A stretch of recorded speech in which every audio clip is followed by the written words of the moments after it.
सुना है समंदर को बहुत गुमान आया है। सुना है समंदर को बहुत गुमान आया है, मेरी कश्ती उधर ले चलो जहां तूफान आया है। ये हौसला होना चाहिए अपने अंदर, तभी आप आगे बढ़ सकते हैं। अटूट विश्वास अपने मेहनत पर, तूफानों में ले चलो कश्ती। हम समुद्र के किनारे रहने वाले व्यक्ति नहीं हैं। सुना है समंदर को गुमान आया है, हमारी कश्ती उधर ले चलो जहां तूफान आया है। गुरु, ये हौसला रहना चाहिए। बिल्कुल सिलेक्शन होगा, 100% सिलेक्शन होगा। बस आप अपने आप को पूरी तरीके से झोंक दीजिए, अपने आप को इतनी काबिल बना लीजिए कि परीक्षा में कुछ भी आए सिलेक्शन आपका होगा। मैं जहां से खड़ा होता हूं लाइन वहीं से शुरू होती है। कालिया मूवी का डायलॉग हमेशा याद रखिएगा, मैं जहां से खड़ा होता हूं लाइन वहीं से शुरू होती है।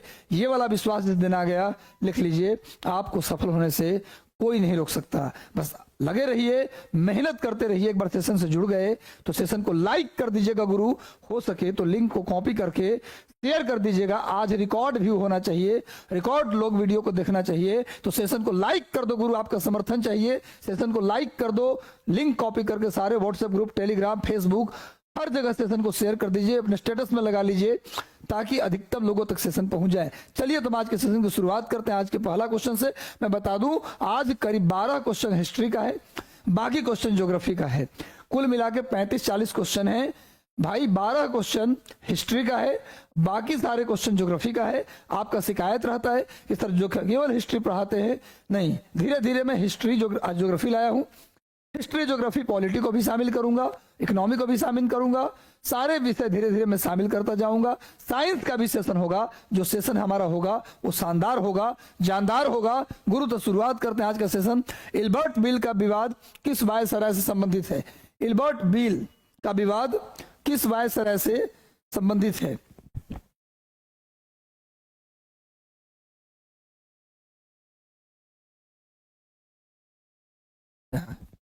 इल्बर्ट बिल, मार्कर ढूंढ रहा था गुरु, मार्कर ढूंढने चला गया था।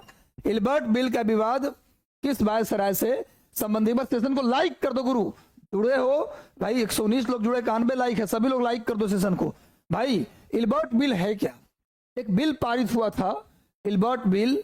इल्बर्ट एक व्यक्ति थे जिन्होंने इस बिल को तैयार किया था, इसीलिए इसका नाम पड़ा इल्बर्ट बिल। एक बिल था जिसको तैयार किया था इल्बर्ट ने, इसीलिए इसका नाम पड़ गया इल्बर्ट बिल। इस बिल में था क्या कि अब इस बिल के आने से पहले क्या था, पहले जान जाइए। इस बिल के आने से पहले था कि भाई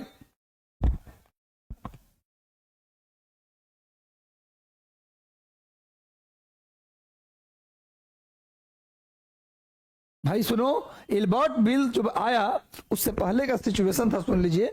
भारतीय जो जज थे वो केवल भारतीयों का मुकदमा सुनते थे, यूरोप के लोगों के मुकदमा नहीं सुनते थे। अगर भारत में ब्रिटेन का कोई नागरिक कोई गलती करता है तो उसका सुनवाई सिर्फ ब्रिटेन का जज करेगा, इंग्लैंड का जज करेगा, भारत का जज नहीं। ये तो वही बात हो गया कि हम मर्डर करेंगे तो हमारे बाबूजी हमारा मुकदमा सुनेंगे।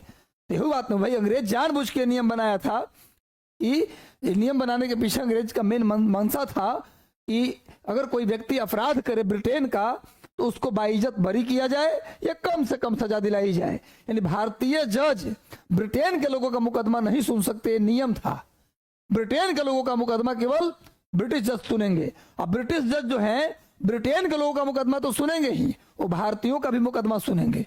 ये दोनों नियम था गुरु, माने वो दोनों का सुन सकता है, ब्रिटेन के लोगों का भी और भारतीय लोगों का भी। लेकिन भारतीय जज केवल भारतीयों का मुकदमा सुनेंगे, ब्रिटेन के लोगों का मुकदमा नहीं सुनेंगे। ये तो वही बात हुआ कि हमारे बाबूजी, हम मर्डर करेंगे तो हमारे बाबूजी उसका फैसला सुनेंगे, तो बढ़िया फैसला हो जाएगा। फिर तो फैसला होने से रहा। तो गुरु इसीलिए इल्बर्ट बिल लाया गया। इस बिल में था कि आपके बाद भारतीय जज भी ब्रिटेन के लोगों का मुकदमा सुन सकते हैं। जैसे ही बिल आया पूरे ब्रिटेन में हंगामा हो गया, ये कौन सा बिल आ गया, हमारा मुकदमा इंडिया के जज कैसे सुनेगा। पूरा एकदम एक तरह से विद्रोह हो गया। इंग्लैंड में इस बिल के खिलाफ हंगामा भड़क गया, जिसको हम व्हाइट रिवोल्ट कहते हैं, सफेद विद्रोह। लिख लीजिए, इल्बर्ट बिल के खिलाफ ब्रिटेन के लोग भड़क गए, हमारा मुकदमा हमारा जज सुनेगा, इंडिया के जज कैसे सुनेगा। बेटा ये बताओ कि तू हमारा मुकदमा तुम्हारा जज सुन सकता है, तो तुम्हारा मुकदमा हमारा जज काहे नहीं सुनेगा? यही इस बिल में था कि अब से भारतीय जज भी ब्रिटेन के लोगों का मुकदमा सुन सकते हैं, इस बिल में था। लेकिन विद्रोह हो गया कहाँ? इंग्लैंड में। ब्रिटेन के नागरिक विद्रोह कर दिए कि हमारा मुकदमा भारत का जज नहीं सुनेंगे। इस विद्रोह को लिख लीजिए, कहा गया सफेद विद्रोह, व्हाइट रिवोल्ट। इस घटना से वायसराय घबरा गए, अब बिल को वापस ले लिए। मतलब ये बिल कानून नहीं बना। कहने का मतलब ये था कि जो बिल था ये कानून नहीं बन पाया। बिल तब होता है कानून जब उस पर अथॉरिटी का सिग्नेचर हो जाता है। ये बिल ही रह गया। क्यों रह गया भाई? विद्रोह हो गया, श्वेत विद्रोह, व्हाइट रिवोल्ट हो गया इंग्लैंड में इसी बिल के खिलाफ कि भारतीय जज हमारा मुकदमा नहीं सुनेंगे। तो भैया एल्बर्ट बिल लाने वाला व्यक्ति था लॉर्ड रिपन। लॉर्ड रिपन अंत में डर गया और अंत में क्या किया? ये बिल वापस ले लिया। लॉर्ड रिपन एक ऐसा वायसराय जो हमेशा भारतीयों के हित में काम किए, कभी भी भारतीयों के विरोध में इन्होंने काम नहीं किया। भाई लॉर्ड रिपन के काल में ही स्थानीय स्वशासन यानी नगर निगम भारत में आया था, पंचायती राज भारत में आया था। लिख लीजिए, पहली बार भारत में पंचायती राज और नगर निगम की शुरुआत लॉर्ड रिपन के समय हुआ था। पहली बार भारत में नियमित जनगणना, नियमित रेगुलर सेंसस, नियमित जनगणना भी लॉर्ड रिपन के समय में हुआ था। ये वही रिपन है जिनके समय पहली बार भारत में फैक्ट्री अधिनियम यानी कारखाना कानून आया था, जिसमें मजदूरों से संबंधित, उनके अधिकारों से संबंधित बिल पारित हुआ था। भारत का पहला कारखाना अधिनियम, factory law, factory act, factory अधिनियम भारत में पहली बार लॉर्ड रिपन के समय आया था। भारत में पहली नियमित जनगणना लॉर्ड रिपन के समय हुआ था। अब लॉर्ड रिपन के समय ही एल्बर्ट बिल आया था जिसको वापस लेना पड़ा श्वेत विद्रोह के डर से। बिल क्या था समझ में आ गया ना? मुझे लगता है बिल्कुल समझ में आ गया। वो सेशन से जुड़ गए तो सेशन को लाइक कर दो गुरु, जुड़ जाइए, क्योंकि आज का सेशन में भूगोल भी है। अब भूगोल के बेहतरीन सवाल हैं, अच्छे सवाल हैं, इसलिए प्लीज जुड़ जाइए जल्दी से। और आज का सेशन हिस्टोरिकल सेशन हो जाएगा। एल्बर्ट बिल का विवाद किस वायसराय के संबंध में था? तो लॉर्ड रिपन। नोट कर लीजिए, लॉर्ड रिपन ने ही एक चीज और लिख लीजिए, सिविल सेवा में जो उम्र था, सिविल सेवा का उम्र जो 19 साल था उसको बढ़ाकर 21 साल कर दिया। लॉर्ड रिपन ने सिविल सेवा यानी जो आईसीएस की परीक्षा, आजकल जो आईएएस है ना, उस जमाने में उसको आईसीएस कहते थे, आईसीएस की परीक्षा की उम्र को 19 साल से बढ़ाकर 21 साल कर दिया था। ये लॉर्ड रिपन के समय ही हुआ था। लॉर्ड रिपन भारतीयों के लिए इतना बेहतर काम किया कि उसे सज्जन रिपन कहा जाता है। लॉर्ड रिपन को सज्जन रिपन के नाम से भी जानते हैं। नोट कर लीजिए, लॉर्ड रिपन को सज्जन रिपन के नाम से भी जानते हैं। लॉर्ड कर्जन के समय बंगाल का विभाजन हुआ था, ये भी नोट कर लीजिए। लॉर्ड कर्जन के समय बंगाल का विभाजन हुआ था और इसने लॉर्ड कर्जन ने एक किताब लिखी थी जिसका नाम था problem of the east. Lord Curzon के समय बंगाल का विभाजन हुआ और लॉर्ड कर्जन ने एक किताब लिखा जिसका नाम था problem of the east. Lord Lytton, ये सबसे नाम था लीटन, वैसा ही दुष्ट गवर्नर भी था ही। लॉर्ड लीटन ऐसे तो पढ़ा लिखा व्यक्ति था, बहुत बड़ा निबंधकार था, कहानीकार था, कविता लिखता था, बहुत बड़ा साहित्यकार था लॉर्ड लीटन। इसीलिए इसको ओवन मेरेडिथ कहा गया। ओवन मेरेडिथ, लॉर्ड लीटन को विद्वान होने के कारण, साहित्य का विद्वान होने के कारण, कहानीकार उपन्यासकार होने के कारण लॉर्ड लीटन को ओवन मेरेडिथ के नाम से जाना गया। और लॉर्ड रिपन के काल में ही 1877 में पहली बार दिल्ली दरबार हुआ। नोट करो, 1877 में भारत में पहली बार दिल्ली दरबार हुआ लॉर्ड लीटन के समय। और उसी समय महारानी विक्टोरिया को कैसरे हिंद की उपाधि दी गई। लिखो, पहली बार महारानी विक्टोरिया को कैसरे हिंद की उपाधि किसने दी? तो लॉर्ड लीटन के समय क्या हुआ? लॉर्ड लीटन के समय दिल्ली दरबार हुआ 1877 में। लिख लो, पहली बार भारत में दिल्ली दरबार 1877 में हुआ। और उसी दरबार में पहली बार महारानी विक्टोरिया को कैसरे हिंद की उपाधि दी गई। और लॉर्ड लीटन के समय एक बिल आया था, एक एक्ट आया था जिसका नाम था वर्नाकुलर प्रेस एक्ट। लिखो, लॉर्ड लीटन के समय सबसे फेमस जो बिल था वो था वर्नाकुलर प्रेस एक्ट 1878, 1878 में। लिखो, 1878 में लॉर्ड लीटन ने वर्नाकुलर प्रेस एक्ट लाया और कहा कि आज के बाद भारत में कोई भी अखबार भारतीय भाषा में नहीं छपेगा, सिर्फ अंग्रेजी में छपेगा। नियम बना दिया। वर्नाकुलर प्रेस एक्ट बड़ी बड़ी फेमस है, नोट कर लो। वारना कूलर प्रेस एक्ट 1878 में आया। उसमें इसने कहा कि आज के बाद कोई भी अखबार भारत में हिंदी, बांग्ला, तमिल, तेलुगु में नहीं छपेगा, बल्कि केवल अंग्रेजी में छपेगा। और सरकार के खिलाफ, सत्ता के खिलाफ, महारानी के खिलाफ, ब्रिटेन सरकार के खिलाफ कोई बोलेगा तो उस अखबार को हम प्रतिबंधित करेंगे, फाइन लगाएंगे, जुर्माना लगाएंगे, जेल भेजेंगे। तो गुरु लॉर्ड लिटन के समय आया, ये वारनाकुलर प्रेस एक्ट आया। और क्वेश्चन आता है कि वारनाकुलर प्रेस एक्ट के तहत प्रतिबंधित होने वाला पहला अखबार कौन था? तो सोम प्रकाश। वारनाकुलर प्रेस एक्ट के तहत प्रतिबंधित होने वाला पहला अखबार था सोम प्रकाश, ये भी नोट कर लीजिए। चलिए, तो लॉर्ड लिटन हो गया, रिपन हो गया। लॉर्ड हार्डिंग, तो हार्डिंग दो हैं, लॉर्ड हार्डिंग प्रथम और लॉर्ड हार्डिंग द्वितीय, दोनों का लिख लो। लॉर्ड हार्डिंग प्रथम के समय खोंड जनजाति में एक प्रथा थी, नरबली प्रथा। नोट करो, नरबली प्रथा, ह्यूमन सेक्रीफाइस सिस्टम। नरबली प्रथा को अंग्रेजी में बोलते हैं human sacrifice system. Lord Hardinge प्रथम के समय नरबली प्रथा का अंत हुआ। खोंड जनजाति में प्रचलित नरबली प्रथा का अंत लॉर्ड हार्डिंग प्रथम। लॉर्ड हार्डिंग द्वितीय जो था उसके समय में क्या हुआ? लॉर्ड हार्डिंग द्वितीय के समय क्या हुआ गुरु? नोट करिए, उसके समय हुआ आपको दिल्ली दरबार तीसरा दिल्ली दरबार, भारत की राजधानी को कलकत्ता से दिल्ली लाया गया। लॉर्ड हार्डिंग द्वितीय के समय तीसरा दिल्ली दरबार हुआ 1911 में। और उसी के समय 3 फैसला हुआ था। नाम था, पहला फैसला था भाई, राजधानी को, भारत की राजधानी को कोलकाता से दिल्ली लाया गया। दूसरा फैसला, बंगाल से बिहार को अलग किया गया। और तीसरा फैसला, बंगाल विभाजन को रद्द किया गया। और लॉर्ड हार्डिंग द्वितीय के समय ही प्रथम विश्व युद्ध भी शुरू हुआ था। चारों बात याद रखो। दिल्ली दरबार तीसरा हुआ, तीसरा दिल्ली दरबार 1911 में। बिहार को बंगाल से अलग किया गया, अलग राज्य बनाया गया बिहार को, राजधानी को कलकत्ता से दिल्ली ले जाया गया। और तीसरा पॉइंट, बंगाल विभाजन को रद्द किया गया। और चौथा पॉइंट, लॉर्ड हार्डिंग द्वितीय के समय ही प्रथम विश्व युद्ध शुरू हुआ। इतना बात बार बार सुन लीजिएगा, एक सवाल गलती नहीं होगा। और जितने लोग जुड़ गए, 251 लोग जुड़े हैं, और लाइव है भैया 169। Please like this session, like कर दो गुरु, मजा आ रहा है, अच्छा लग रहा है तो लाइक कर दीजिए। तूफान तो आएगा ही गुरु। नेक्स्ट आ जाओ। स्वतंत्रता आंदोलन में लतिका घोष ने किस संगठन की स्थापना की? इसमें 2 लोग थे, लतिका घोष और एक और महिला थी जिसका नाम था प्रभावती बोस।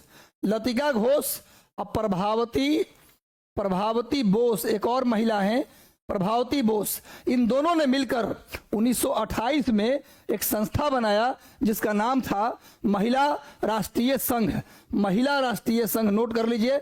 महिला राष्ट्रीय संघ किसने बनाया? लतिका घोष और प्रभावती बोस ने बनाया, सुभाष चंद्र बोस के कहने पर। भारत को स्वराज दिलाने के लिए, नोट करो भैया, भारत को स्वराज दिलाने के उद्देश्य से महिलाओं का भागीदारी बढ़े, स्वतंत्रता आंदोलन में महिलाएं भी बढ़ चढ़कर हिस्सा लें, इसके लिए सुभाष चंद्र बोस ने ललिता घोष और प्रभावती बोस को कहा कि आप लोग महिलाओं को इकट्ठा कीजिए बंगाल के अंदर महिलाओं को इकट्ठा कीजिए राष्ट्रीय आंदोलन में हिस्सा लेने के लिए, ताकि स्वराज प्राप्ति में महिलाएं भी अपना योगदान दे सके। इसलिए ललिता घोष और प्रभावती बोस ने सुभाष चंद्र बोस की प्रेरणा से 1928 में, ये भी डेट याद करिए, 1928 में महिला राष्ट्रीय संघ बनाया। और मैं बता दूं कि भारत को पूर्ण स्वराज दिलाने के लिए सुभाष चंद्र बोस ने 1928 में ही, भारत को पूर्ण स्वराज दिलाने के लिए सुभाष चंद्र बोस ने 1928 में ही, लिख लो, सुभाष चंद्र बोस और जवाहरलाल नेहरू दोनों मिलकर इंडिया इंडिपेंडेंस लीग बनाया। इंडिया इंडिपेंडेंस लीग,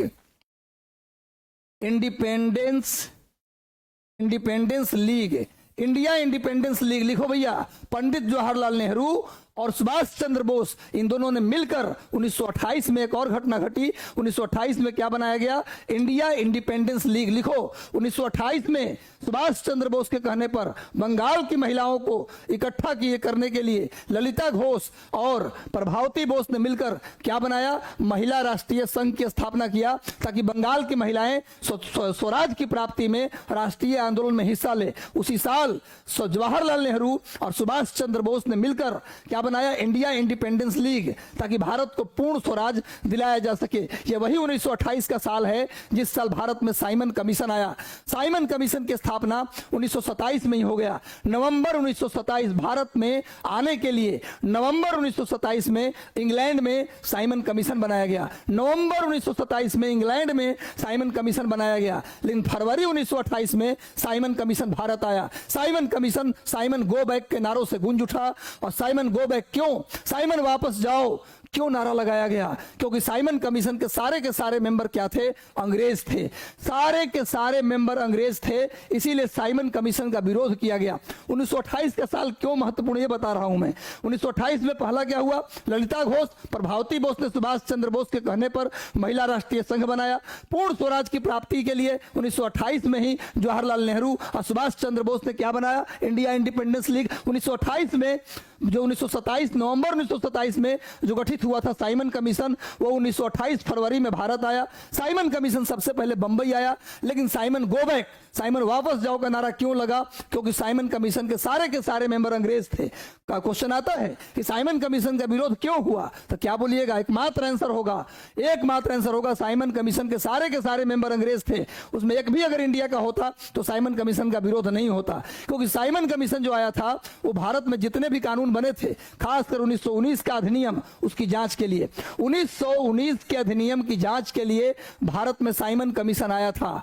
और उस जांच, चूंकि भारत के लिए कानून था, 1919 का अधिनियम इंडिया के लिए था, तो इंडियन के मांग था, भारतीयों की मांग थी कि भैया हमारे कानून की जांच तो खाली अंग्रेज करेगा जांच, हमरो आदमी उसमें रहना चाहिए। तो साइमन कमीशन में सब के सब मेंबर अंग्रेज थे, इसीलिए साइमन कमीशन का विरोध किया। Simon go back. इसी विरोध के दौरान लाहौर में लाला लाजपत राय को लाठी से चोट लगा। उस चोट के कारण लाला लाजपत राय का निधन भी 1928 में हो गया। 1928 में ही लाला लाजपत राय साइमन कमीशन के विरोध करते हुए लाठी के चोट लगने से इनकी मृत्यु हो गई। मरते मरते लाला लाजपत राय ने एक लाइन बोला, वो लाइन पूछा जाता है एग्जाम में, मेरे सिर पर किया गया लाठी का एक एक प्रहार ब्रिटिश सरकार के लिए कफन साबित होगा। मेरे सिर पर किया गया लाठी का एक एक प्रहार ब्रिटिश सरकार के ताबूत में अंतिम कील साबित होगा। ये लाला लाजपत राय कहे कब? जब मरने लगे उस समय। भैया 1928 में साइमन कमीशन का विरोध सिर्फ लाहौर में नहीं हुआ बल्कि बिहार में भी हुआ। और बिहार में एक नारा लगा, उठो जवानों सवेरा हुआ, साइमन भगाने का बेरा हुआ। इस नारा से गूंज उठा बिहार। साइमन कमीशन का 2 मेंबर बिहार भी आए थे, जिसका बिहार में पुरजोर विरोध हुआ। उठो जवानों सवेरा हुआ, साइमन भगाने का बेरा हुआ। उठो जवानों सवेरा हुआ, बेरोजगारी भगाने का बेरा हुआ। तो गुरु 1928 का साल काफी महत्वपूर्ण है। और 1928 में एक बात और हुआ, वो भी लिखो, बहुत महत्वपूर्ण, वेरी वेरी इंपॉर्टेंट, नोट करो गुरु। 1928 में एक बात और हुआ। क्या हुआ भैया? तो लिखिए, 1928 के साल में नेहरू रिपोर्ट आया। नेहरू रिपोर्ट जिसकी तैयारी, जिसको बनाया था किसने? मोतीलाल नेहरू की कमेटी ने। मोतीलाल नेहरू कमेटी, मोतीलाल, जवाहरलाल नेहरू नहीं, नेहरू रिपोर्ट जो है वो उनके पिताजी का है, मोतीलाल नेहरू। मोतीलाल नेहरू की जो समिति थी, मोतीलाल नेहरू कमेटी, उसी कमेटी ने रिपोर्ट तैयार किया 1928 में ही, जिसका नाम था नेहरू रिपोर्ट। नोट कर लीजिए गुरु, एकदम सारी बातें क्रिस्टल क्लियर, मजा आ जाएगा पढ़ के गुरु। बस ध्यान से पूरे सेशन को सुनते रहिए। मैं बता दूं 1928 का सेशन समझ में आ गया होगा। साइमन कमीशन का विरोध क्यों किया गया बता दिया। साइमन कमीशन बना कब? नवंबर 1927 में। आया कब? फरवरी 1928 में। साइमन कमीशन क्यों बना? तो 1919 के अधिनियम की जांच के लिए। इसका विरोध क्यों हुआ? क्योंकि इसके सारे मेंबर अंग्रेज थे, इसलिए विरोध हुआ। एक एक बात क्लियर हो जाएगा। इतिहास में कहने को एमसीक्यू है, पूरा इतिहास ही पढ़ा दूंगा गुरु, काहे टेंशन ले रहे हो? 12 क्वेश्चन है मात्र, आगे बढ़ो। इनमें से किन व्यक्तियों की विचारधारा समान थी? एक समान विचारधारा के इनमें कौन लोग थे? गोपाल कृष्ण गोखले, तिलक। अरे भैया ये नरम दल, ये गरम दल, एक विचार कैसे हो सकता है? तो ऐसी गए। बाल गंगाधर तिलक, दादा भाई नौरोजी, ये नरम, ये गरम। आगे चित्तरंजन दास, अब मोतीलाल नेहरू इसको छोड़ते हैं। सुभाष चंद्र बोस और रमैया, सुभाष चंद्र बोस थोड़ा गरम, आई नरम। तो भैया ए तो गया ऐसे ही, बी भी गया और डी भी गया, तो आंसर हो जाएगा सी, चित्तरंजन दास और मोतीलाल नेहरू।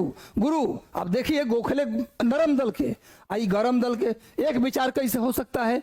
बाल गंगाधर तिलक गरम दल के और दादा भाई नौरोजी नरम दल के, एक विचार हो ही नहीं सकता। सुभाष चंद्र बोस गरम और रमैया गांधीवादी थे, रमैया गांधी जी को फॉलो करते थे, तीन नरम दल तो गए। तो आंसर क्या होगा? चित्तरंजन दास और मोतीलाल नेहरू। लिखो, चित्तरंजन दास और मोतीलाल नेहरू। असहयोग आंदोलन जब शुरू हुआ, सुन लो भैया बहुत इंपॉर्टेंट बात, 1920 में 1920 में जब असहयोग आंदोलन शुरू हुआ तो गांधी जी ने घोषणा की कि हम किसी भी स्तर पर अब अंग्रेजों का सहयोग नहीं करेंगे। असहयोग का मतलब किसी भी लेवल पे हम अंग्रेजों का सहयोग नहीं करेंगे। हमारे विद्यार्थी अंग्रेजों के स्कूल में नहीं जाएंगे पढ़ने, हमारे टीचर प्रोफेसर अंग्रेजों के स्कूल में नहीं पढ़ाएंगे, पढ़ा रहे तो रिजाइन करेंगे। हमारे वकील अंग्रेजों के कोर्ट में वकालत नहीं करेंगे, हमारे जज अंग्रेज के कोर्ट में जाकर नहीं बैठेंगे, सब रिजाइन करके वापस आएंगे। हम अपना कोर्ट बनाएंगे, हम अपना स्कूल बनाएंगे, हम अपना रोजगार देंगे, लेकिन अंग्रेज का जो भी कुछ होगा उसका विरोध करेंगे। न अंग्रेजी कपड़ा पहनेंगे, विदेशी कपड़ों को खुलेआम जलाया गया। लिख लीजिए, क्वेश्चन आता है कौन सा आंदोलन था जिसमें विदेशी वस्त्र को खुलेआम आग लगा दिया गया? एक भी विदेशी वस्त्र नहीं बचा। गुरु, ये भाई खुलेआम आग लगाया गया। यह सहयोग आंदोलन के दौरान जब विदेशी वस्त्रों को जलाया गया, इसको रविंद्रनाथ टैगोर ने क्या कहा? बर्बादी हुआ है। रविंद्रनाथ टैगोर ने विदेशी कपड़ों में आग लगाना की जो घटना हुई, क्वेश्चन आता बड़े पैमाने पर विदेशी कपड़ों में आग लगाया गया, किस आंदोलन में? था सहयोग आंदोलन। लेकिन जब विदेशी कपड़ों में आग लगाया गया तो रविंद्रनाथ टैगोर ने कहा ये बर्बादी के सिवा कुछ नहीं है, ये बर्बादी कर रहे हैं। कपड़ा जलाने से आंदोलन होता है क्या? कपड़ा जला के आपको क्या मिल रहा है? पर गांधी जी ने कहा कपड़ा जलाना उनके साथ अच्छा व्यवहार है। उनके देश में बने कपड़ों को हम न खरीदेंगे न पहनेंगे, जो कपड़ा आ गया उसमें आग लगा देंगे, उनकी कोई भी वस्तु हम यूज नहीं करेंगे।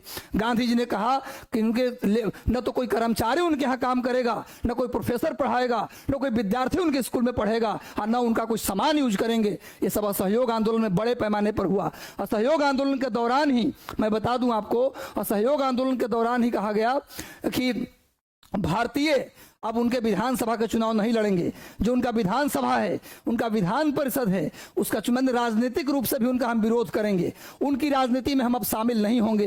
ये गांधी का ऐलान था। असहयोग आंदोलन के दौरान ही गुजरात विद्यापीठ, काशी विद्यापीठ, देवघर विद्यापीठ, बिहार विद्यापीठ की स्थापना हुआ। गुजरात विद्यापीठ, बिहार विद्यापीठ, काशी विद्यापीठ, देवघर विद्यापीठ, ये सारे भारतीयों ने क्या किया? विद्यापीठ नाम से अपने अपने कॉलेज बनाए। ये सब कब हुआ? असहयोग आंदोलन के दौरान। और गांधी जी जीत पड़ गए कि हम उनके विधानसभा के चुनाव नहीं लड़ेंगे, सहयोग नहीं करना तो किसी लेवल पे नहीं करना।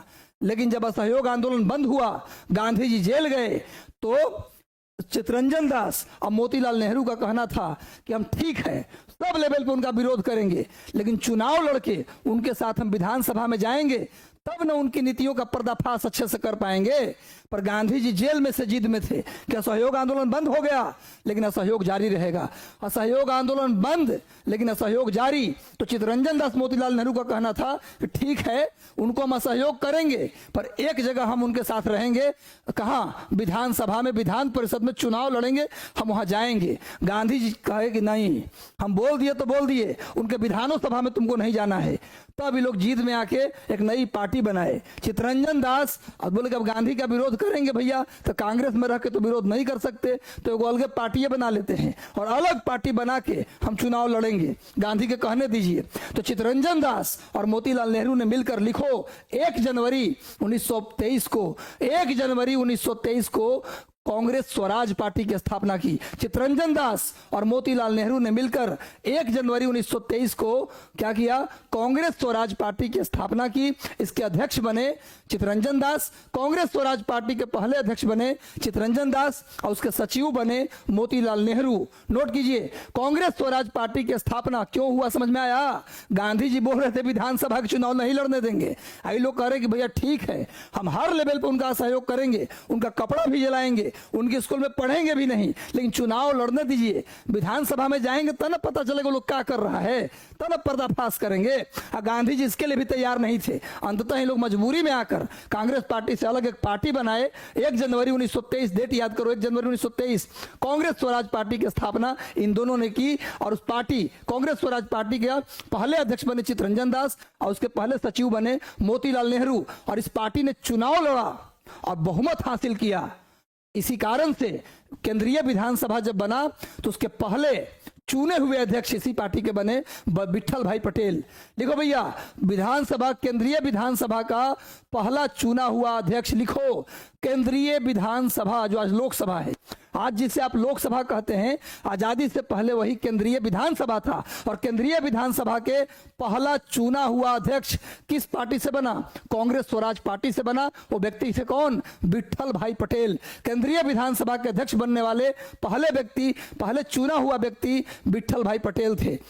क्लियर है? वैसे केंद्रीय विधानसभा के पहले अध्यक्ष थे सर फ्रेडरिक व्हाइट। अगर वो चुना हुआ लेकिन नहीं थे, उनको अपॉइंट किया गया था। जब केंद्रीय विधानसभा 1920-21 में बना, जब पहली बार केंद्रीय विधानसभा 1920-21 में स्टैब्लिश हुआ, तब उस समय पहले अध्यक्ष बने सर फ्रेडरिक व्हाइट और पहले उपाध्यक्ष बने सच्चिदानंद सिन्हा। लेकिन सब अपॉइंटेड थे, इनका चुनाव नहीं हुआ था, सीधे इनको नियुक्त कर दिया गया था। जब पहली बार केंद्रीय विधानसभा बना तो 1921 में उसके पहले अध्यक्ष बने सर फ्रेडरिक व्हाइट और पहले उपाध्यक्ष बने सच्चिदानंद सिन्हा। लेकिन जब चुनाव हुआ तो पहला चुना हुआ अध्यक्ष पूछा जाए केंद्रीय विधानसभा का, तो आंसर होगा विट्ठल भाई पटेल। किस पार्टी थे? तो कांग्रेस स्वराज पार्टी से थे। चलिए, इतनी बात याद रखिए। चित्तरंजन दास को देश बंधु भी कहा जाता है। चलिए, कैसा लग रहा है सेशन? पर सेशन को लाइक कर दो गुरु। इस तरह का सेशन नहीं मिलेगा कहीं। पूरी कॉन्सेप्ट के साथ फैक्ट कॉन्सेप्ट का मिश्रण बाढ़ ला देंगे गुरु। सेशन को एक बार लाइक कर दो। चलिए नेक्स्ट आ जाओ। ब्रिटिश सरकार ने हेग ओपिनियन कन्वेंशन पर कब हस्ताक्षर किए? ब्रिटिश सरकार ने हेग ओपिनियन कन्वेंशन पर कब हस्ताक्षर किए? जल्दी बताओ।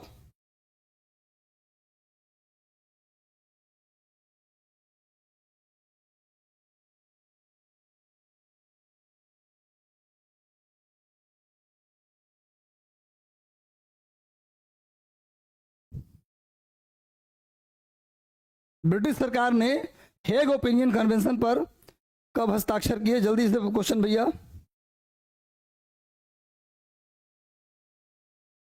जल्दी बताओ। ब्रिटिश सरकार ने हेग ओपिनियन कन्वेंशन पर कब हस्ताक्षर किए? भैया गुरु होगा आंसर, इसका होगा 1912। 1912। नेक्स्ट आ जाइए, आगे आ जाओ। Lieutenant colonel sir William Curzon Wyllie की हत्या। भैया इतना लंबा नाम से कोई मतलब नहीं है। लेफ्टिनेंट जनरल कर्जन वाइली, इसका पूरा नाम था कर्जन वाइली। कर्जन वाइली की हत्या कब और किसने की? नोट करो, कर्जन वाइली की हत्या 1909। नोट करो भैया, कर्जन वाइली की हत्या मई 1909 में किसने किया? तो आंसर हो जाएगा मदन लाल ढींगरा। कर्जन वाइली की हत्या मदन लाल ढींगरा ने इंग्लैंड जाकर किया। हालांकि मदन लाल ढींगरा के पिताजी का दोस्त था ही, मदन लाल ढींगरा के पिताजी का दोस्त था कर्जन वाइली। दोनों साथ काम करते थे, फिर भी इसके जो रवैया था उसको देखते हुए कर्जन वाइली की हत्या मदन लाल ढींगरा इंग्लैंड जाकर कर दिए। तो मदन लाल ढींगरा ने कर्जन वाइली की हत्या 1909 में, मई 1909 में किया था। चलिए नेक्स्ट आ जाइए। किस वायसराय के शासनकाल में 1856 में हिंदू विधवा पुनर्विवाह कानून लागू हुआ? उस जमाने में विधवा विवाह नहीं कर सकती थी। आज भी गांव में कई जगहों पर ऐसा कल्चर है मेरे प्यारे विद्यार्थियों कि विधवाओं को विवाह करने को नहीं मिलता है या फिर विधवा का विवाह करना अच्छा नहीं माना जाता है। लेकिन अब धीरे धीरे प्रचलन में आ गया कि पति के मरने के बाद महिलाएं विवाह कर रही हैं, उनको करना भी चाहिए। मान लीजिए पुराने जमाने में तो और गलत था भाई, 10 साल 12 साल में लोगों का विवाह होता था। गलती से 17-18 साल जाते जाते पति मर गया तो क्या पूरा जिंदगी अविवाहित रहेगी? वो विवाह होना चाहिए था। लेकिन प्राचीन काल में नियम था कि विधवा विवाह नहीं करेगी तो नहीं करेगी। अब विधवा किसी फंक्शन में पहुंच जाती है, शादी विवाह समारोह में पहुंच जाती है, तो शादी विवाह पूजा को रोक दिया जाता था कि अब तो अशुभ हो जाएगा। विधवा आ गई है पूजा में, अब अशुभ होना तय है, अब कोई बंद कीजिए शादी, कब बाद में करेंगे। पुराने जमाने में तो ये भी था कि अगर कोई महिला के पति मर जाता है तो उस महिला को जबरन जला दिया जाता था, जिसको हम सती प्रथा कहते हैं। सती प्रथा का अंत किया गया था पहली बार धारा 17 के अनुसार। धारा 17 के अनुसार सती प्रथा का अंत किया गया था। किसके द्वारा किया गया था भैया?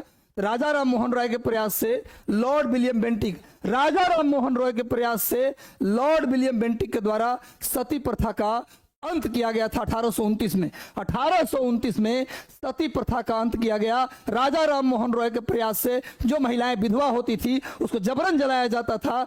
अब क्या हो गया गैर कानूनी। 1829 में विधवाओं को जबरन जलाना गैर कानूनी हो गया। जो जलाएगा उसे सलाखों के पीछे जाना पड़ेगा, उन्हें सजा मिलेगी, और इसे कानून बनाकर सती प्रथा का अंत करने की कोशिश किया गया। 1829 में सती प्रथा का अंत हुआ, लेकिन विधवा विवाह नहीं कर सकती। लेकिन बाद में ईश्वर चंद्र विद्यासागर के प्रयास से, लिख लो भैया, ईश्वर चंद्र विद्यासागर के प्रयास से 1856 में विधवा पुनर्विवाह कानून आया। ईश्वर चंद्र विद्यासागर के प्रयास से विधवा पुनर्विवाह कानून 1856 में आया। उस समय वायसराय कौन था? Lord Canning. नोट कर लीजिए, लॉर्ड कैनिंग के समय विधवा पुनर्विवाह कानून आया 1856 में। यानी अब विधवा को विवाह करने का कानूनी मान्यता मिल गया कि विधवा विवाह कर सकती है। यदि विवाह करने से रोका गया तो उस व्यक्ति पर कानूनी कार्रवाई होगा। यानी लिख लो 1829 में सती प्रथा, सती जैसे क्रूर प्रथा, सोचिए कितना घटिया प्रथा था। उस जमाने में हिंदुओं ने बुरा माना कि हमारे प्रथा में हस्तक्षेप अंग्रेज कर रहे हैं। उस जमाने में भारतीयों को लगा, भारतीय हिंदुओं को लगा कि गुरु ये तो मेरे प्रथा में हस्तक्षेप हो रहा है।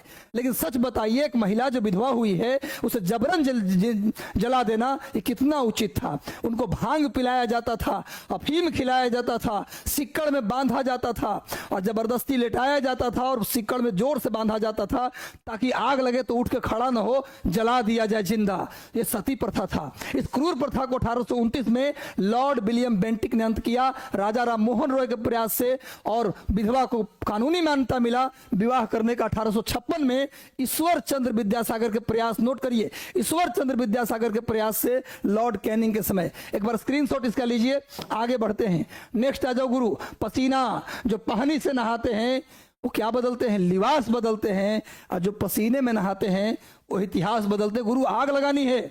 तुम्हारे अंदर इतनी काबिलियत मैं जानता हूं, तुम्हारे भाग्य में क्या है मैं नहीं जानता, पर इतना जरूर जानता हूं कि आप सब में वो काबिलियत है कि चाह लेंगे तो वहां पर अग्नि पैदा हो जाएगा और वहां पर राह बन जाएगा। गुरु सारे कांटे जल के खत्म हो जाएंगे। इतना याद रखिए, बस चाह लीजिए, अपने आप को कमरे में लॉक कर दीजिए। गर्मी बरसात इग्नोर करिए, पसीना बहाइए, लेकिन पढ़ते रहिए। लाइट चला जाए, मोमबत्ती जलाइए, लाइट कुछ भी करिए, लेकिन पढ़िए पढ़िए पढ़िए। इतिहास बनाना है गुरु।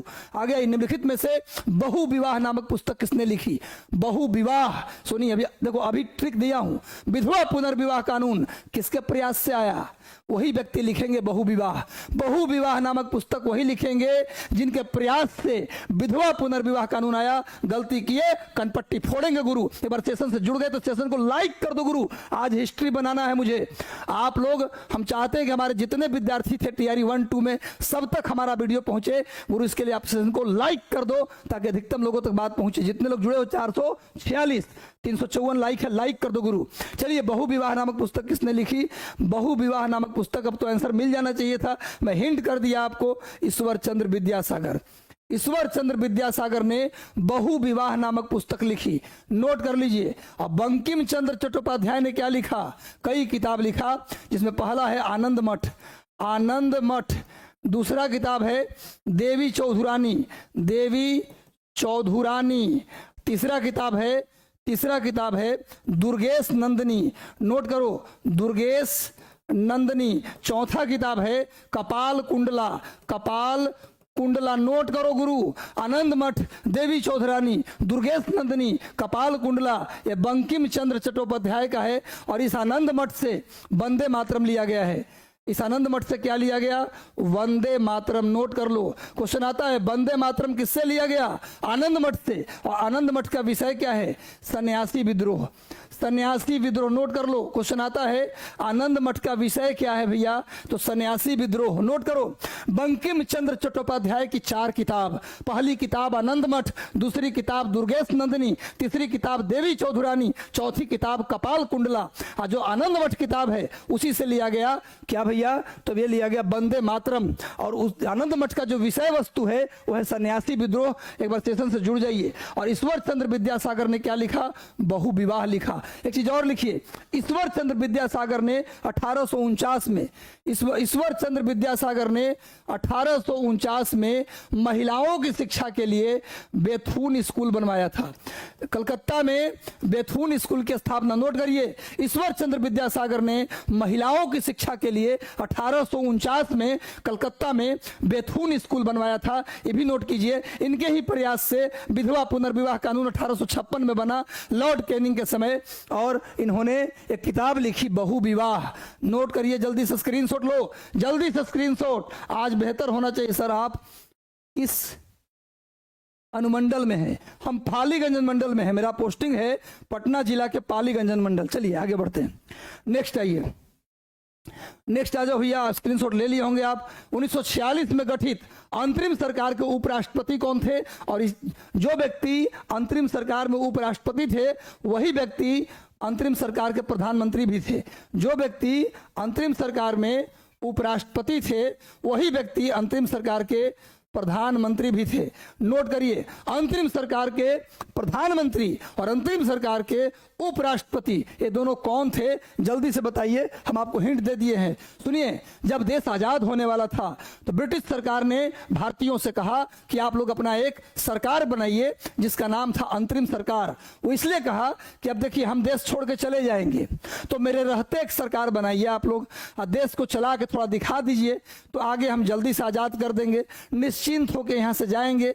तो एक मिशन आया था भारत में, कैबिनेट मिशन। नोट करिए, 1946 मार्च 1946 में भारत में एक मिशन आया जिसका नाम था कैबिनेट मिशन।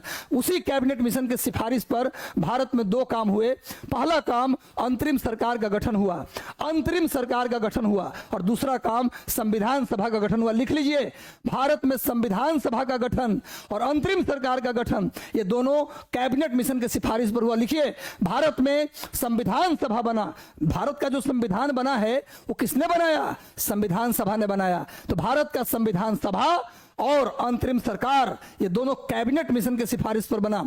एक कैबिनेट मिशन जो था, इसमें कौन कौन लोग थे? तो ब्रिटेन सरकार के 3 मंत्री थे, 3 कैबिनेट मंत्री थे इसमें, इसीलिए इसका नाम पड़ा कैबिनेट मिशन। ब्रिटेन सरकार के 3 कैबिनेट मंत्री इसके मेंबर थे, इसीलिए इसका नाम पड़ गया कैबिनेट मिशन। तीनों मेंबर कौन थे? नोट कर लीजिए, सर पैथिक लॉरेंस, तीनों मेंबर का नाम लिखिए, sir Pethick Lawrence, A B Alexander, और एक का नाम था सर स्टैनफोर्ड क्रिप्स। 3 मेंबर थे। नोट करिए, कैबिनेट मिशन में 3 मंत्री भारत आए। ब्रिटेन के जो लेबर पार्टी थी जिसके प्रधानमंत्री एटली थे, उनके मंत्रिमंडल के 3 व्यक्ति भारत आए। पहला व्यक्ति, 3 व्यक्ति आए, 3 कैबिनेट मंत्री आए जिनका नाम था sir Stafford Cripps, A B Alexander और सर पैथिक लॉरेंस। ये तीनों कैबिनेट मंत्री थे, इसीलिए इस मिशन का नाम पड़ा कैबिनेट मिशन। कैबिनेट मिशन के सलाह पर भारत में क्या बना? अंतरिम सरकार, और दूसरा क्या बना? संविधान सभा। ये दोनों बात याद कर लीजिए, संविधान सभा और अंतरिम सरकार किसके अनुसार बना? क्वेश्चन आते रहता है, तो क्या बोलिएगा? Cabinet mission. कैबिनेट मिशन में कितने मेंबर थे? 3 मेंबर थे। ये कौन थे मेंबर? तो ब्रिटेन सरकार के कैबिनेट मंत्री थे।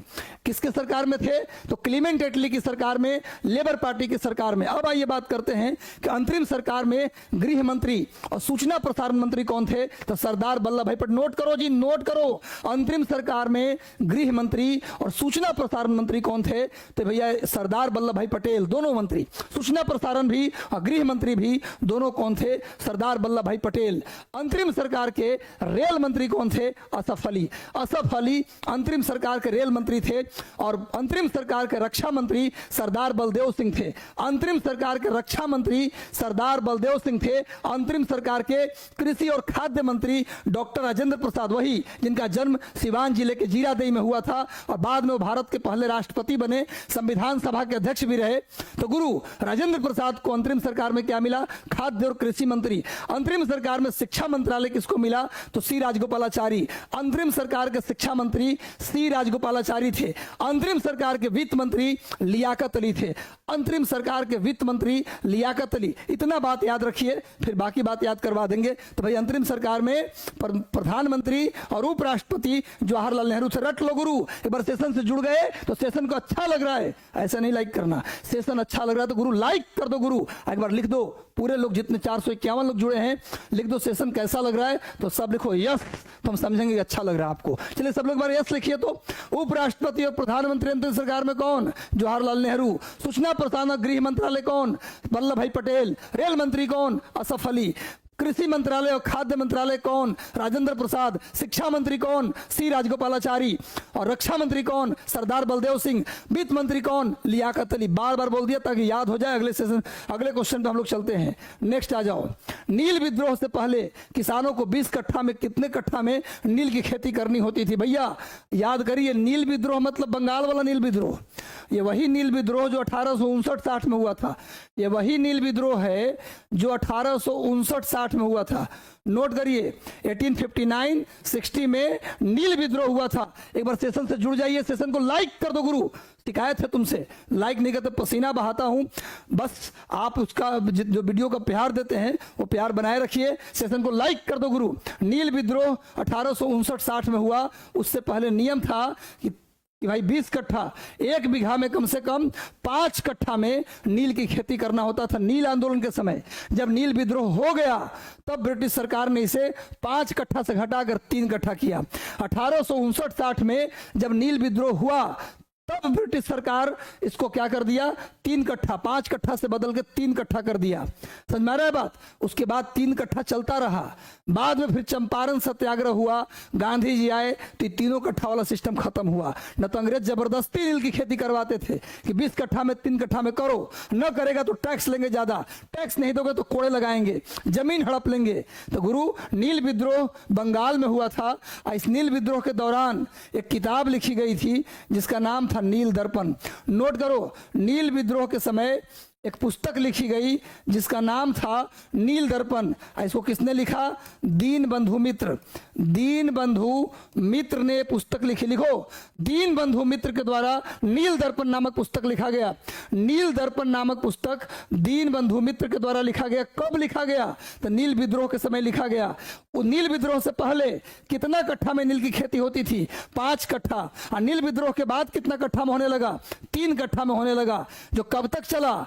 1917 के चंपारण सत्याग्रह तक चला। नोट कर लीजिएगा, एक बार इसका स्क्रीनशॉट लीजिए जल्दी से। इसका स्क्रीनशॉट गुरु, स्क्रीनशॉट जल्दी, फटाफट आगे बढ़ते हैं।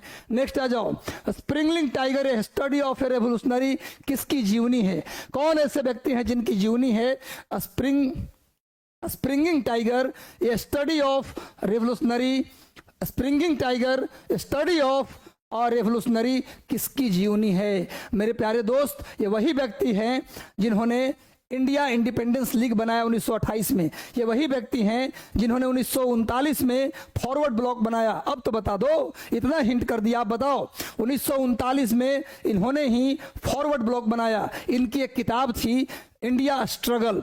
इंडिया स्ट्रगल नाम का किताब जिन्होंने लिखा, जिन्होंने फॉरवर्ड ब्लॉक बनाया 1939 में, जिन्होंने 1928 में इंडिया इंडिपेंडेंस लीग बनाया, वो व्यक्ति हैं सुभाष चंद्र बोस। सुभाष चंद्र बोस की जीवनी का नाम है, सुभाष चंद्र बोस के जीवनी का नाम है गुरु, क्या है? Springing tiger study of a revolutionary. ये जीवनी किसकी जीवनी है? सुभाष चंद्र बोस की जीवनी है। और सुभाष चंद्र बोस ने 1928 में पंडित जवाहरलाल नेहरू के साथ मिलकर इंडिया इंडिपेंडेंस लीग बनाया। ये वही सुभाष चंद्र बोस हैं जिन्होंने 2 बार कांग्रेस की अध्यक्षता की। नोट कीजिए, सुभाष चंद्र बोस कितनी बार कांग्रेस के अध्यक्ष रहे? नोट करो, 2 बार। पहली बार 1938 में, कहा भैया? तो गुजरात के हरिपुरा में। नोट करिए, पहली बार सुभाष चंद्र बोस कांग्रेस के अध्यक्ष बने 1938 में गुजरात के हरिपुरा में। और दूसरी बार 1939 में मध्य प्रदेश के त्रिपुरी में। 2 बार कांग्रेस के अध्यक्ष रहे। कब कब? 1938, 1939। 38 में गुजरात के हरिपुरा में, लिख लो। और 1939 में मध्य प्रदेश के त्रिपुरी में कांग्रेस के अध्यक्ष रहे। 1939 में, 1939 में, लिख लो, सुभाष चंद्र बोस ने फॉरवर्ड ब्लॉक बनाया। 1939 में सुभाष चंद्र बोस ने फॉरवर्ड ब्लॉक बनाया। सुभाष चंद्र बोस ने जय हिंद का नारा दिया। तुम मुझे खून दो, मैं तुम्हें आजादी दूंगा। दिल्ली चलो का नारा किसने दिया? दिल्ली चलो का नारा किसने दिया? जय हिंद का नारा किसने दिया? तुम मुझे खून दो, मैं तुम्हें आजादी दूंगा का नारा किसने दिया? तो सब सुभाष चंद्र बोस आंसर होगा। नोट कीजिए, सुभाष चंद्र बोस ने ही राष्ट्रपिता महात्मा गांधी को पहली बार राष्ट्रपिता कहा। सुभाष चंद्र बोस ने ही महात्मा गांधी को पहली बार राष्ट्रपिता कहा। सुभाष चंद्र बोस ने किताब लिखी इंडियन स्ट्रगल, इंडियन स्ट्रगल, और उनकी जीवनी का नाम है springing tiger, study of A revolutionary. इतनी बात अगर याद रखे तो हो जाएगा। जय हिंद, दिल्ली चलो, तुम मुझे खून दो मैं तुम्हें आजादी दूंगा। चलिए गुरु, इसका स्क्रीनशॉट ले लीजिए, आगे बढ़ते हैं, नेक्स्ट आ जाओ। चलिए, रविंद्रनाथ टैगोर को नाइटहुड की उपाधि कब दी गई थी? सुन लो, रविंद्रनाथ टैगोर को नाइटहुड की उपाधि कब दी गई? ये वही रविंद्रनाथ टैगोर है जिसको महात्मा गांधी ने गुरुदेव कहा। रविंद्रनाथ टैगोर को महात्मा गांधी ने गुरुदेव कहा और रविंद्रनाथ टैगोर ने महात्मा गांधी को महात्मा कहा। रविंद्रनाथ टैगोर पहले व्यक्ति थे जिनको भारत में नोबेल प्राइज मिला। पहला भारतीय जिनको नोबेल प्राइज दिया गया वो रविंद्रनाथ टैगोर थे। रविंद्रनाथ टैगोर को 1913 में इनकी किताब गीतांजलि के लिए, रविंद्रनाथ टैगोर को उनकी पुस्तक गीतांजलि के लिए 1913 में नोबेल पुरस्कार दिया गया। ये पहले भारतीय थे जिनको नोबेल प्राइज दिया गया था। इनकी फेमस किताब का नाम है गीतांजलि, गोरा, काबुलीवाला, ये सब इनकी किताब का नाम। काबुलीवाला, काबुलीवाला, गीतांजलि, गोरा, पोस्ट मास्टर, गीतांजलि, गोरा, किताब का नाम गीतांजलि, गोरा, पोस्ट मास्टर और काबुलीवाला, ये सब किताब रविंद्रनाथ टैगोर की है। रविंद्रनाथ टैगोर ने दो देश के नेशनल एंथम को लिखा। दो देश के राष्ट्रगान को किसने लिखा? रविंद्रनाथ टैगोर ने। भारत के राष्ट्रगान जन गण मन और बांग्लादेश के राष्ट्रगान अमार सोनार बांग्ला, ये दोनों को लिखने वाले व्यक्ति कौन थे? रविंद्रनाथ टैगोर। रविंद्रनाथ टैगोर ने ही सुभाष चंद्र बोस को देश नायक कहा था। रविंद्रनाथ टैगोर ने गांधी जी को महात्मा कहा और सुभाष चंद्र बोस को देश नायक कहा। रविंद्रनाथ टैगोर को गुरुदेव गांधी जी ने कहा। रविंद्रनाथ टैगोर की सारी जानकारी मैं दे रहा हूं। रविंद्रनाथ टैगोर ने क्या किया? शांति निकेतन, बंगाल में शांति निकेतन की स्थापना की थी। तो गुरु रविंद्रनाथ टैगोर को नाइटहुड की उपाधि कब दिया गया? तो 1915 में। 1915 में रविंद्रनाथ टैगोर को नाइटहुड की उपाधि दी गई। बार सेशन को लाइक कर दो गुरु, जुड़ गए तो। हारना मना है, तलब की राह में पाने से पहले खोना पड़ता है, बड़े सौदे नजर में हो तो छोटा खोना पड़ता है। तलब की राह, तलब मतलब इच्छा, तलब की राह में पाने से पहले खोना पड़ता है, बड़े सौदे नजर में हो तो छोटा खोना पड़ता है।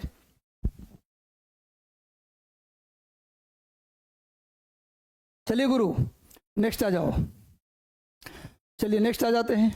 अच्छा, रविंद्रनाथ टैगोर ने अपना नाइटहुड की उपाधि कब लौटा दिया? रविंद्रनाथ टैगोर ने अपनी नाइटहुड की उपाधि को लौटा दिया था जलियांवाला बाग कांड के बाद। चलिए नेक्स्ट क्वेश्चन को देखते हैं। अगला सवाल पे आइए, इस सवाल का उत्तर दीजिए, मैं 1 सेकंड में।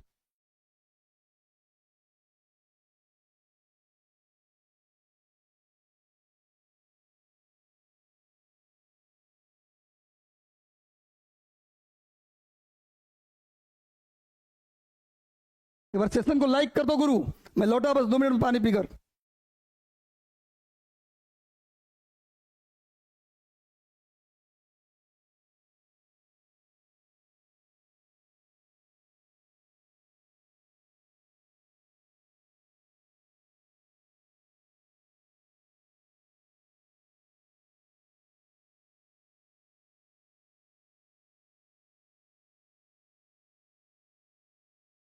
आते हैं, नेक्स्ट आ जाओ जल्दी, एक बार सेशन को लाइक कर दीजिए। चलिए भैया, क्या है आ गया हमारा ज्योग्राफी का क्वेश्चन। किस हिल स्टेशन के नाम का अर्थ है वज्र का स्थान? किस हिल स्टेशन का नाम के मतलब होता है वज्र का स्थान? मैं आपको बता दूं, थोड़ा सा हिंट कर दूं कि चाय के लिए फेमस है। वो स्थान बंगाल में है, बंगाल में है और चाय के लिए फेमस स्थान है। चाय के लिए फेमस है और स्थान बंगाल में है। वो जगह कौन सा जिसका नाम का मतलब होता है क्या? वज्र का स्थान। चलिए नेक्स्ट आ जाइए अगला क्वेश्चन पे। प्रवाल भित्ति के संरक्षण के लिए भारत सरकार ने निम्नलिखित में से एक को समुद्री पार्क घोषित किया है। भारत में कोरल रीफ, मूंगा का जो चट्टान होता है समुद्र में मूंगा के चट्टान को हम कोरल रीफ कहते हैं। समुद्र में जो मूंगा का चट्टान होता है, लिख लो, समुद्र में मूंगा के चट्टान को हम कोरल रीफ के नाम से जानते हैं। और भारत सरकार ने कोरल रीफ को बचाने के लिए कहां, किस क्षेत्र में क्या किया है? समुद्री पार्क बनाया है। भारत सरकार ने किस क्षेत्र में समुद्री पार्क घोषित किया है, ये पूछ रहा है। मैं बता दूं आपको कि ये गुजरात का हिस्सा है। गुरु, ये गुजरात का हिस्सा है। आप आंसर बताइए, मैं बताऊंगा। इस गुजरात का हिस्सा है, इसको बोलते हैं कच्छ की खाड़ी, इसको बोलते हैं कच्छ की खाड़ी, और इसको बोलते हैं गुरु हम खंभात की खाड़ी, खंभात की खाड़ी, नोट कर लीजिए, खंभात की खाड़ी। ये पूरा है अरब सागर, ये पूरा क्या है, अरब सागर।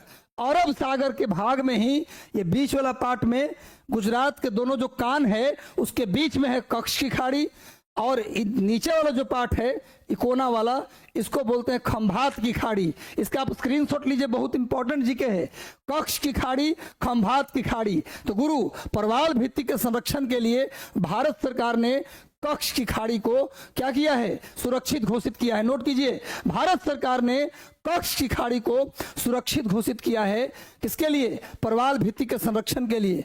यहीं पर आपका कांडला बंदरगाह है, कांडला लिखो, कच्छ में ही, कच्छ वाले पार्ट में इसको बोलते हैं कच्छ। गुजरात में ऊपर वाले कान को बोलते हैं कच्छ और नीचे वाले कान को बोलते हैं काठियावाड़। गुजरात में ऊपर वाले कान को बोलते हैं कच्छ और नीचे वाले कान को बोलते हैं काठियावाड़। काठियावाड़ और कच्छ नोट कर लीजिए। कच्छ वाले पार्ट में ही पड़ता है कांडला बंदरगाह। कांडला बंदरगाह का नाम बदल के मोदी जी ने कर दिया पंडित दीनदयाल उपाध्याय बंदरगाह। लेकिन कांडला बंदरगाह को ही पंडित दीनदयाल उपाध्याय बंदरगाह भी कहते हैं। और कांडला बंदरगाह कहाँ है, कच्छ में है। और कच्छ की खाड़ी को परवाल भित्ति के लिए संरक्षित किया गया है। एक बार स्क्रीनशॉट लीजिए, जल्दी से स्क्रीनशॉट लीजिए। चलिए आगे बढ़ते हैं, नेक्स्ट आ जाओ। भारतीय सर्वेक्षण विभाग का मुख्यालय कहाँ है, भारतीय सर्वेक्षण विभाग, सर्वे ऑफ इंडिया, भारतीय वन सर्वेक्षण, भारतीय पेट्रोलियम केंद्र, इन सब का मुख्यालय कहाँ है, भारतीय पेट्रोलियम संस्थान। लिखो, भारतीय पेट्रोलियम संस्थान, वन अनुसंधान संस्थान और सर्वेक्षण, भारतीय सर्वेक्षण, सर्वे ऑफ इंडिया, इस सब का हेडक्वार्टर देहरादून में। इन सब का हेडक्वार्टर कहाँ है गुरु, देहरादून। नोट कीजिए, भारतीय सर्वेक्षण, सर्वे ऑफ इंडिया, वन अनुसंधान संस्थान, वन अनुसंधान संस्थान और पेट्रोलियम संस्थान, भारतीय पेट्रोलियम संस्थान, ये सब कहाँ है, देहरादून में। ओएनजीसी का भी हेडक्वार्टर कहाँ है, ओएनजीसी, भारत में ओएनजीसी का मुख्यालय भी कहाँ है गुरु, तो देहरादून में है। और मैं बता दूं कि देहरादून में सहस्त्रधारा जलप्रपात भी है, देहरादून में सहस्त्रधारा जलप्रपात है। और देहरादून उत्तराखंड की राजधानी है, देहरादून उत्तराखंड की राजधानी है। और सर्वे ऑफ इंडिया, भारतीय पेट्रोलियम संस्थान, ओएनजीसी, भारतीय वन अनुसंधान संस्थान, ये सब का मुख्यालय देहरादून में है। और देहरादून में सहस्त्रधारा जलप्रपात है। नोट कर लीजिए, आगे आ जाओ गुरु। नेक्स्ट, भारत में निम्नलिखित में से किस राज्य की तटरेखा सबसे लंबी है, भारत में कौन सी राज्य है जिसकी तटरेखा सबसे लंबी है, राज्य का पूछा है इसलिए बता दीजिएगा भैया। भारत में कौन सा राज्य है जिसकी तटरेखा सबसे लंबी है, भारत में कौन सा राज्य है जिसकी तटरेखा सबसे लंबी है। सुन लो, भारत में 9 राज्य हैं जो समुद्र को छूता है, भारत में 9 राज्य समुद्र को छूता है। सबसे पहला बंगाल, उसके बाद उड़ीसा, उसके बाद उड़ीसा, नोट कर लो गुरु, इससे बेहतर जीके नहीं मिलेगा। उसके बाद आंध्र प्रदेश, उसके बाद तमिलनाडु, उसके बाद केरला, उसके बाद केरल के बाद कर्नाटक, उसके बाद गोवा, उसके बाद महाराष्ट्र, और उसके बाद गुजरात। नोट करो भाई, नोट करो। भारत में कितने राज्य समुद्र को छूते हैं, 9 राज्य। भारत में कितने राज्य समुद्र को छूते हैं, 9 राज्य। कौन कौन, बंगाल, उड़ीसा, आंध्र प्रदेश, तमिलनाडु, केरल, कर्नाटक, गोवा, महाराष्ट्र, गुजरात। 1 2 3 4 5 6 7 8 9, भारत में 9 राज्य हैं जो समुद्र को छूते हैं। सबसे लंबी तटरेखा गुजरात की है, उसके बाद सबसे लंबी गुजरात की, उसके बाद आंध्र प्रदेश की, उसके बाद तमिलनाडु की। लिखो, भारत में सबसे लंबी तटरेखा किस राज्य की है, गुजरात की। भारत में सबसे लंबी गुजरात की, उसके बाद आंध्र प्रदेश की, उसके बाद तमिलनाडु की, और सबसे छोटी तटरेखा किसकी है, गोवा की। सबसे कम, सबसे छोटी तटरेखा किसकी है, गोवा की तटरेखा सबसे छोटी, दिखाई भी दे रहा है सबसे छोटी है। और सुन लीजिए, भारत में अगर पूरे भारत में पूछा जाए कि सबसे लंबी तटरेखा किसकी है, तो गुजरात से भी ज्यादा किसका है? अंडमान निकोबार का है। पर क्या पूछा है? किस राज्य की? अंडमान निकोबार भारत का केंद्र शासित प्रदेश है, इसीलिए आंसर गुजरात हो गया। भारत में सबसे लंबी तटरेखा किस राज्य की पूछे तो कहिए किसका? भैया गुजरात की। अब पूरे भारत में पूछे तो गुजरात से भी ज्यादा अंडमान निकोबार की है। लिखिए, सबसे लंबी तटरेखा अंडमान निकोबार की है। अगर पूरे भारत में पूछेगा तो राज्य में पूछे तो सबसे लंबी तटरेखा गुजरात की, उसके बाद आंध्र प्रदेश की, उसके बाद तमिलनाडु की, और सबसे छोटी गुजरात गोवा की। एक बार सेशन को लाइक कर दो गुरु, सेशन को लाइक कर दो। आगे बढ़ते हैं, इसका स्क्रीनशॉट ले लो, इसका स्क्रीनशॉट ले लीजिए, स्क्रीनशॉट ले लो।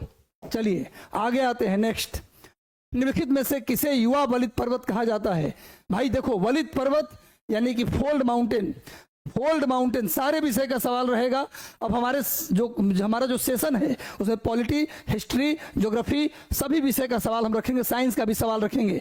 युवा वलित पर्वत कहा जाता है, माने यूथ फोल्ड माउंटेन के नाम से किसे जानते हैं, ये क्वेश्चन पूछ रहा है। यूथ फोल्ड माउंटेन, भाई दो प्रकार के फोल्ड माउंटेन होता है, एक होता है ओल्ड और एक होता है न्यू, और न्यू को ही बोलते हैं युवा। याद रखिएगा। तो भारत में कौन सा है जो युवा वलित पर्वत है? तो हिमालय। हिमालय भारत का युवा वलित पर्वत है।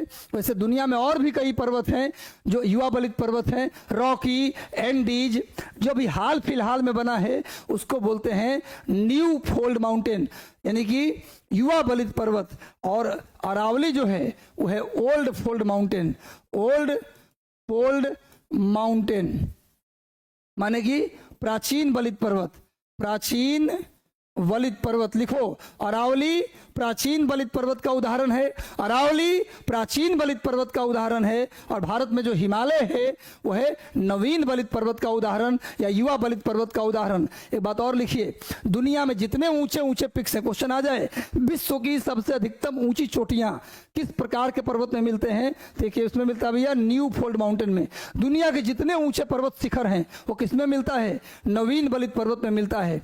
ऐसा पर्वत जो जमीन के मुड़ने से बना है उसी को बोलते हैं वलित पर्वत। ऐसा पर्वत जो जमीन के मोड़ने से बना है उसको बोलते हैं वलित पर्वत, फोल्ड माउंटेन। तो नए दुनिया में जितने ऊंचे ऊंचे पर्वत शिखर हैं वो सब किसमें हैं? न्यू फोल्ड माउंटेन, युवा वलित पर्वत में है। और भारत में युवा वलित पर्वत का उदाहरण हिमालय है, और भारत में प्राचीन वलित पर्वत का उदाहरण अरावली है। एक बार सेशन को लाइक कर दो गुरु, जितने लोग जुड़े हैं मजा आ रहा है। तो लिखो, भारत में युवा वलित पर्वत का उदाहरण कौन है भैया? तो हिमालय, काराकोरम, उसके बाद कौन कौन है भैया? एंडीज, रॉकी, उसके बाद अपलेसियन नहीं सॉरी एंडीज, रॉकी, उसके बाद एटलस, उसके बाद आल्प्स। ये सब क्या है? युवा वलित पर्वत है। लिखो, Andes, Rocky, Alps, Atlas, Himalaya, Karakoram, ये सब क्या है? नया वलित पर्वत, न्यू फोल्ड माउंटेन या युवा वलित पर्वत है। सब नोट कर लीजिएगा। आगे आओ, हिमालय की सबसे पूर्वी चोटी कौन सी है? हिमालय पर्वत की सबसे पूर्वी चोटी कौन सी है?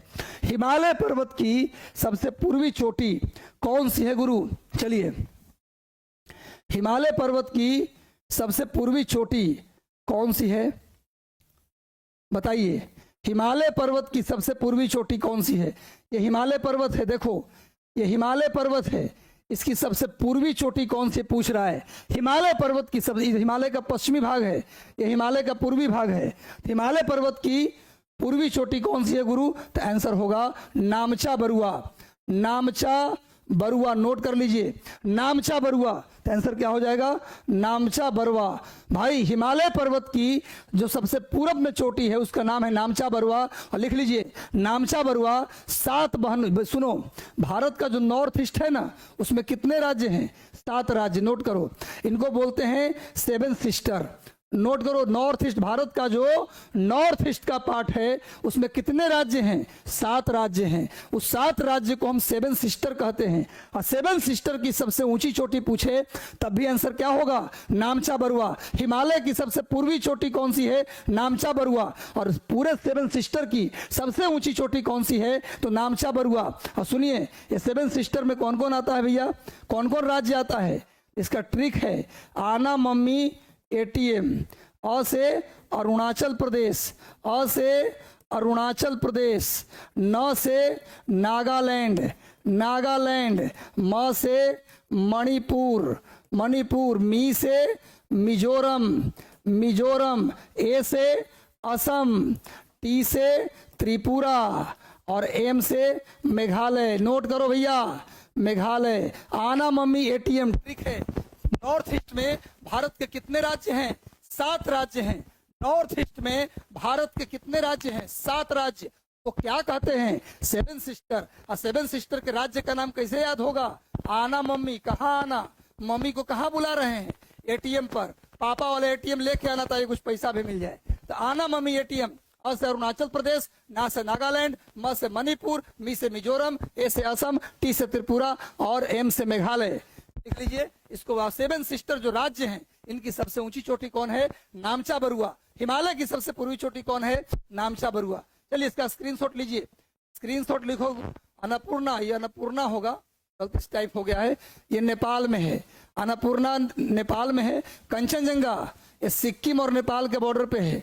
सिक्किम और नेपाल के सीमा पर है। माउंट एवरेस्ट ये नेपाल और तिब्बत के सीमा पर है। नेपाल और तिब्बत के सीमा पर। पूरे दुनिया की सबसे ऊंची चोटी कौन है? Mount Everest. माउंट एवरेस्ट पूरे विश्व की सबसे ऊंची चोटी है। ये नेपाल और तिब्बत के सीमा पर है। नेपाल और तिब्बत के सीमा पर माउंट एवरेस्ट, सिक्किम और नेपाल के सीमा पर कंचनजंगा, नेपाल में पूरी तरह नेपाल में अन्नपूर्णा और नामचा बरुआ। कहाँ है गुरु? अरुणाचल प्रदेश और चीन के सीमा पर। अरुणाचल प्रदेश और चीन के सीमा पर है नामचा बरुआ। इतना जानकारी रख लीजिए। एक बार सेशन को लाइक कर दो। जितने लोग जुड़े हैं, मजा आ रहा है पढ़ के, तो लाइक कर दो। हिमालय की सबसे पूर्वी चोटी नामचा बरुआ। 7 बहनों की सबसे ऊंची चोटी नामचा बरुआ। और भैया नामचा बरुआ अरुणाचल प्रदेश और चीन के बॉर्डर पे है। अन्नपूर्णा नेपाल में है। कंचनजंगा सिक्किम नेपाल के बॉर्डर पे है। माउंट एवरेस्ट जो पूरे दुनिया की सबसे ऊंची चोटी है, नेपाल और तिब्बत के सीमा पर है। इसका स्क्रीनशॉट ले लीजिए। पूरे विश्व की सबसे ऊंची चोटी माउंट एवरेस्ट नेपाल और तिब्बत के सीमा पर है। चलिए आगे आते हैं। नेक्स्ट आ जाओ। टोटल 20 क्वेश्चन करेंगे। कायांतरित चट्टानों को बदलता है। बताइए, जो चट्टान सुने होंगे, चट्टान 3 प्रकार का होता है। सुना है आपने? पहला चट्टान आग्नेय चट्टान, आग्नेय चट्टान। दूसरा है भैया अवसादी चट्टान। और तीसरा है रूपांतरित या कायांतरित चट्टान। दुनिया पहले पता होगा आपको, धरती पहले खौलता हुआ आग था, बाद में धीरे धीरे धरती ठंडा हुआ, जम करके धरती बना। तो ऐसा चट्टान जो लावा के जमने से बने, खौलता हुआ लावा, ज्वालामुखी के लावा, उसके जमने से जो चट्टान बनता है उसको आग्नेय चट्टान कहते हैं, इग्नियस रॉक कहते हैं। और जो चट्टान इग्नियस रॉक, आग्नेय चट्टान के कटने के बाद उसके जो मलबा है कटा हुआ, उसके जमा होने से बनता है, उसको बोलते हैं अवसादी चट्टान या परतदार चट्टान। अंग्रेजी में सेडिमेंट्री रॉक कहते हैं। और जब ये दोनों चट्टान, आग्नेय चट्टान और परतदार चट्टान, बहुत ज्यादा दिनों बाद टेम्परेचर प्रेशर के कारण अपना रूप बदल लेता है, तो वो जिसने सुनते हैं कोयला बदलता है हीरा में, कोयला बदल जाता है डायमंड में, हीरा में, चूना पत्थर बदल जाता है संगमरमर में, बहुत दिन बाद अपना रूप बदल लेता है। इसी को बोलते हैं हम लोग कायांतरित या रूपांतरित चट्टान, मेटामॉर्फिक रॉक। तो भैया कायांतरित चट्टान में उसकी संरचना और बनावट दोनों नहीं बदलता, बल्कि केवल बनावट बदलता है, संरचना नहीं बदलता। संरचना नहीं बदलता, केवल बनावट बदलता है। चलिए नेक्स्ट आइए। समझ में आया बात? जो लावा के जमने से बने उसे बोलते हैं आग्नेय चट्टान। लावा के बनने से जो चट्टान बना है, उसके कटने के बाद उसके मलबा से जो चट्टान बने उसे परतदार या अवसादी चट्टान, अंग्रेजी में सेडिमेंट्री रॉक कहते हैं। ये दोनों जब अपना रूप बदल ले उसको बोलते हैं कायांतरित या रूपांतरित चट्टान। कोयला किसमें बदलता है? हीरा में। सेल किसमें बदलता है? स्लेट में। बैसाल्ट किसमें बदलता है? शिस्ट में। ग्रेनाइट किसमें बदलता है? नीस में। सब नोट कर ले। ग्रेनाइट नीस में बदलता है, बैसाल्ट शिस्ट में बदलता है, सेल स्लेट में बदलता है, चूना पत्थर संगमरमर में बदलता है, कोयला हीरा में बदलता है, ग्रेफाइट में बदलता है, और क्या क्वार्टजाइट बालू पत्थर किसमें बदलता है? सैंडस्टोन किसमें बदलता है? क्वार्टजाइट में बदलता है। इसको नोट कर लीजिएगा। आगे आइए। नेक्स्ट, भारत का कुल क्षेत्रफल कितना है? भारत का कुल क्षेत्रफल ऐसे याद रखो, फोन नंबर जैसा, 3287,263 3287,263 किलोमीटर स्क्वायर। भारत का कुल क्षेत्रफल 3287,263 किलोमीटर स्क्वायर है। इसको नोट कर लीजिए। एक बार सेशन से जुड़ गए, सेशन मजा आ रहा है तो बस सभी लोग 562 लोग हैं, हमें 562 यस मिलना चाहिए। यस सर, मजा आ रहा है, काफी ज्ञान मिल रहा है। तो क्या आंसर होगा? 3287 वाला आंसर ज्यादा सही होगा। तो भैया फोन नंबर जैसे याद करो, भारत का कुल क्षेत्रफल 3287 भारत का उत्तर से दक्षिण लंबाई, भारत का उत्तर से दक्षिण लंबाई क्या है गुरु भाई? भारत का उत्तर से दक्षिण लंबाई, पूरब से पश्चिम लंबाई, ईस्ट से वेस्ट, सॉरी वेस्ट से ईस्ट, वेस्ट से ईस्ट लंबाई कितना है भैया? 3214 किलोमीटर। 3214 नॉर्थ से south, 2933 east to west. Bharat का कुल लंबाई उत्तर से दक्षिण कितना है? 3214 किलोमीटर। अब पूरब से पश्चिम कितना है? 2933 किलोमीटर। अब भारत का कुल क्षेत्रफल, फोन नंबर जैसे याद रखो 3287-263, भूलना मना है भैया, स्क्रीनशॉट ले लो। चलिए आगे बढ़ते हैं, नेक्स्ट आ जाओ। भारत के 2 सबसे समृद्ध इको जोन, इको जोन का मतलब जहां पर जैव विविधता, कई प्रकार के पेड़ पौधे, कई प्रकार के जीव जंतु सबसे सघन हो जहां पर, उसी को बोलते हैं समृद्ध इको जोन। तो भारत का सबसे समृद्ध इको जोन है हिमालय और पश्चिमी घाट। नोट कर लीजिए, हिमालय पर्वत में भी पूर्वी हिमालय, हिमालय पर्वत में भी नोट कर लीजिए पूर्वी हिमालय और पश्चिमी घाट, ये दोनों जो हैं क्या हैं? भारत के सबसे समृद्ध इको जोन है। और इन दोनों को ही हम बोलते हैं भारत में हॉट स्पॉट। देखिए भारत में कितने हॉट स्पॉट हैं, ये भी नोट कीजिए। भारत में 2 हॉट स्पॉट हैं, कौन कौन? पश्चिमी घाट और पूर्वी हिमालय। भारत में 2 हॉट स्पॉट हैं, पश्चिमी घाट और पूर्वी हिमालय। नोट कीजिए इसको, भारत में 2 हॉट स्पॉट हैं, लिखिए 2 हॉट स्पॉट हैं, पूर्वी हिमालय और पश्चिमी घाट। आगे आइए, नेक्स्ट आ जाओ गुरु, लास्ट क्वेश्चन। लक्षद्वीप में कितने द्वीप हैं? लक्षद्वीप में कितने द्वीप हैं? जल्दी से उत्तर दीजिए। लक्षद्वीप में कितने द्वीप हैं? जल्दी उत्तर दीजिए।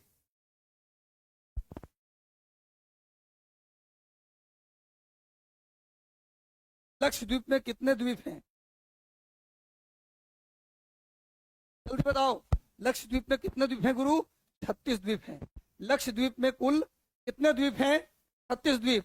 और अंडमान निकोबार में 572 द्वीप। नोट कर लीजिए, देखो लक्षद्वीप में कुल 36 द्वीप हैं, लेकिन अंडमान निकोबार में कुल 572 द्वीप हैं। इसको नोट कीजिए, अंडमान निकोबार में 572 और लक्षद्वीप में 36। इसको नोट कीजिए। आज हम थोड़ा लेट हो गए थे, इसलिए सेशन को यहीं पर समाप्त करेंगे।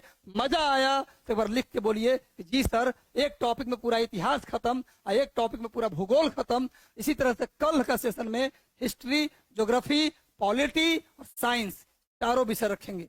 कल का सेशन में हिस्ट्री, ज्योग्राफी, पॉलिटी और साइंस चारों सेशन रखने वाले हैं, इसलिए प्लीज आप लोग जुड़िएगा। कल शाम 7 बजे लगातार 7 से 10 का लाइव होगा। कल कोशिश करेंगे कि हम 3 घंटे की लाइव लें और अधिकतम क्वेश्चन कराएं, आपको 75, 80, 90 क्वेश्चन कराएं, क्योंकि मेरे लिए 100 क्वेश्चन करने में भी हमको 4 घंटा लग जाता है। तो हम डिटेल डिस्कशन करते हैं गुरु, हम दगा नहीं करते, लाइव सेशन के नाम पर केवल टिक नहीं मारते। हम आते हैं इसलिए कि आपका पूरा का पूरा सिलेबस हम इतना डिस्कशन कर दें कि पूरा सिलेबस इसी से खत्म हो जाए आपका। बड़ी प्यार से पढ़ाते हैं गुरु। एक बार जाते जाते सेशन को लाइक कर दो, फिर से बोल रहा हूँ, रिक्वेस्ट कर रहा हूँ, सेशन को लाइक कर दो गुरु। और जितने जगह हो सके आप सेशन को शेयर कर दीजिए, अपने स्टेटस में लगा लीजिए, ताकि अधिकतम लोगों तक बात पहुंचे। भैया अधिकतम लोगों तक बात पहुंचाना आपकी जिम्मेवारी है। मिलते हैं कल के सेशन में शाम 7 बजे मेगा सेशन के साथ। तब तक शुभकामनाएं, आशीर्वाद, खूब खुश रहिए, मुस्कुराते रहिए। शुभ रात्रि, धन्यवाद।